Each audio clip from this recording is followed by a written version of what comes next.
You throw over $1,000 a month into local wishing wells. Of course, you idiot, because I'm wishing for more money.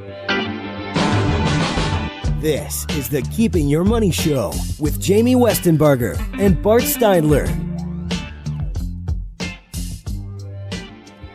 All right, welcome back to Keeping Your Money Show. Jamie Westenbarger, joined as always by Bart Steindler. We've been talking about why you should never early withdrawal out of your 401k or IRA, and why renting might make sense when you retire.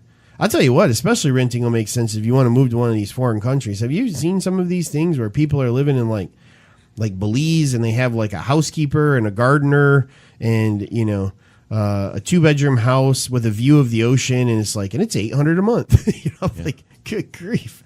I just do that now. That sounds a lot better than having your ranch house in the suburbs than cutting your own lawn and plowing your own snow and cleaning out your own gutters. Snow raking your roof in the middle of January. And paying twice that much in property taxes. Right, exactly. That's so true. Yeah, I wonder why those people move.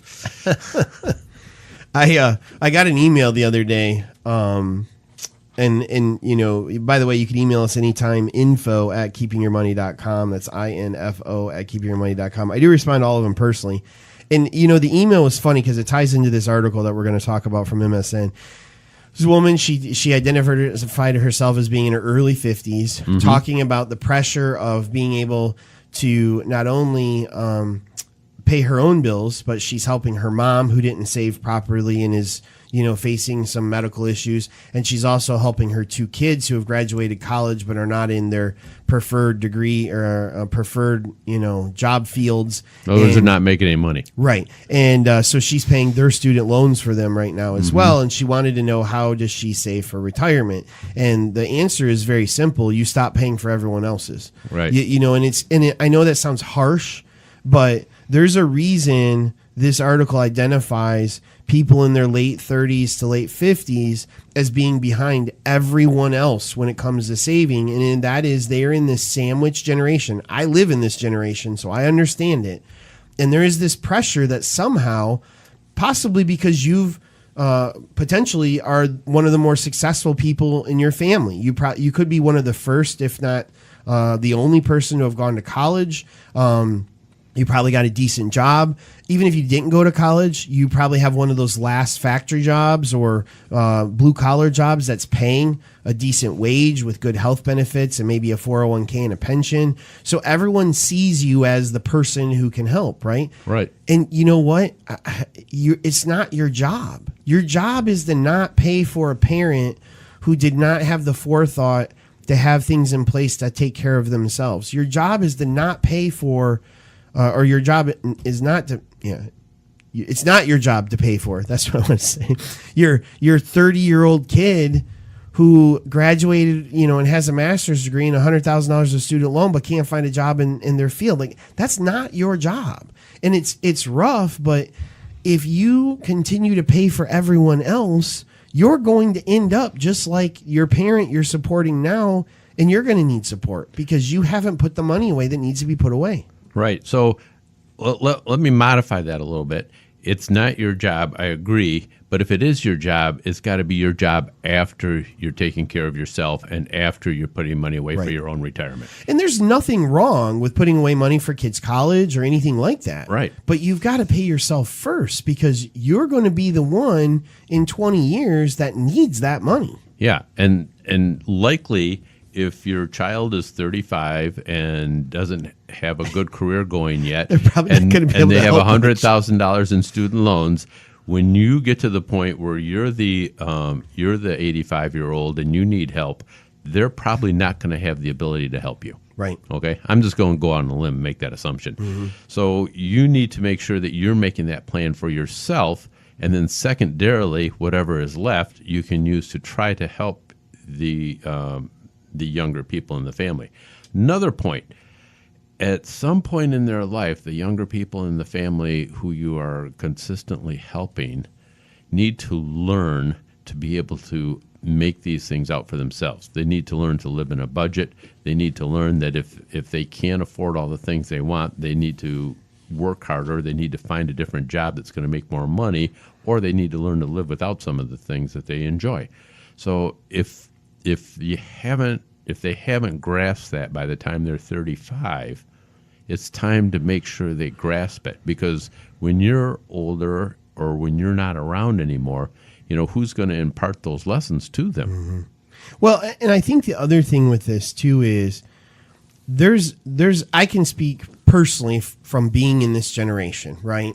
Okay. There was another article I just read online. Somebody had posted it on Facebook. I don't remember who wrote it, but they talked about how being a parent, my generation of parents, how it's a lot more difficult and different than parents before us. And the reason being, there are all of these commitments with your kids that you're kind of expected to do. You're expected to sign your kid up for a reading program when they're in preschool. You're expected to sign them up for some type of math advancement class when they're in elementary school, private piano lessons, skating lessons, every sport they'd ever want to play, they should get an opportunity to try. And every parenting manual and book out there for the last 30 years has told us, like, if we don't, we'll somehow ruin our kids, right? Right. And so there's this huge amount of like guilt and pressure to kind of keep up with that.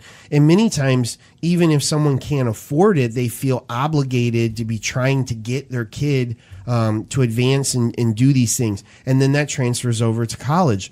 My daughter graduated. She goes down to the financial aid office. She's not going to qualify for aid, but, I have set aside money for her, but I wanted her to get the loans. I want her to have some skin in the game, right? The colleges don't even allow that. I have to co-sign for them because we don't fall into an income category where she can get her own loans. Well, that's absurd. Why would I have to sign for her education? I mean, that doesn't make any sense. But that's, so now if I was to do that and I was to co-sign for both of my kids' student loans, now I'm on the hook for those. Then, my dad was in bad health for a while and he hadn't planned properly. So I had to, the pressure's real, and if you're a family of four, a husband and wife and two kids, and you both work making $60,000, $70,000 a year. So you're considered middle class, upper middle class even. But boy, I can see why a lot of times it doesn't feel like that for these people, because we see them come in, zero savings for retirement, no emergency fund, but they have 529 plans for their kids, and it's like, that is not the first priority. I appreciate you want to help little Johnny go to college, but that should not be where your first dollar's going. No. And then a lot of times they'll have the thought process that once I get all of this taken care of, once I get my kids through college, then I'm going to save for retirement. Right. And what they don't realize is that the amount you're going to have to put away at that point is gigantic. Well, we talked about opportunity cost here a little while ago. Right. This is a perfect example. If you start saving at 50, you're going to have to save your whole salary. Right. You're not going to catch up. Right. So, I mean, that's a reality. I think the other thing, too, with that is it's never the right time.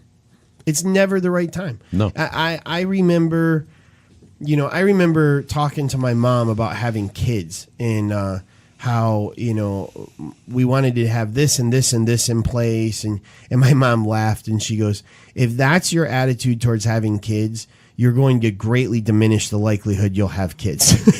She's like, because there's always going to be something. And Right. She's right, and it's the same for retirement. You could sit here almost any day of the week and come up with a better way, immediate gratification, better way of taking that money that goes into your 401k and doing something with it now, right? There's all kinds of fun stuff you can do with it now. There's all kinds of ways you can help other people out, including your family members. But at the end of the day, it goes back to that paying yourself first mentality. You will be in a better position to help your family members if you are in a good position yourself. When you become the person who needs help, you're in no position to help anyone else because you've become the person who needs it. That's right. And if you start saving on a regular basis when you start working, or as soon after that as possible, then when you get to be in your 60s and 70s, you will have sufficient assets to be able to take care of yourself, to have a nice lifestyle, and to give back.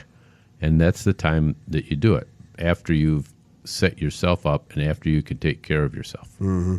I do want to give kudos to our friends, the millennials, who sometimes get a bad rap for various different reasons. This article really points out that from a savings standpoint, now we've talked before about how many times they're not investing properly, but at least purely from a savings standpoint, only 53% of Gen Xers reported having 3 months of salary socked away, while almost 60% of millennials do.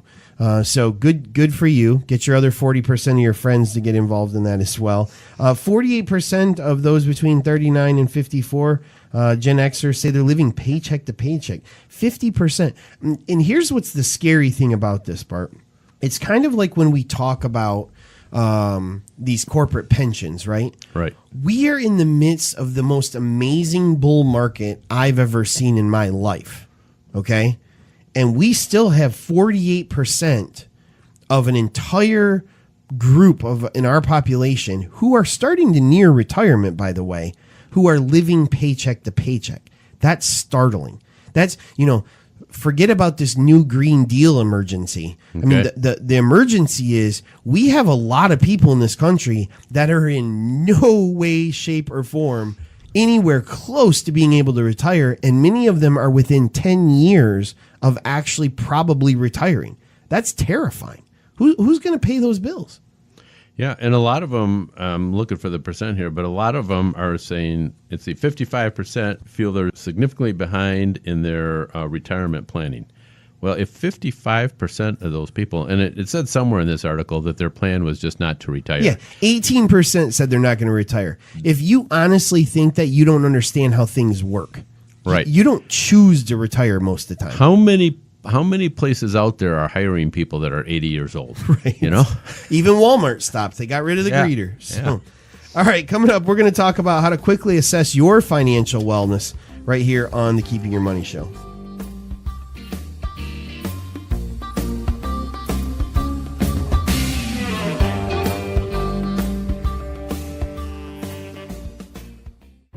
It's never too late to plan for your future, and the Keeping Your Money Show can help. Our team of advisors can answer questions you may have about investing your money. Through Securities America, Inc., our advisors offer a diversified and comprehensive list of quality products and services. Call the Keeping Your Money Show at 1-888-98-MONEY or visit keepingyourmoney.com to schedule your free consultation.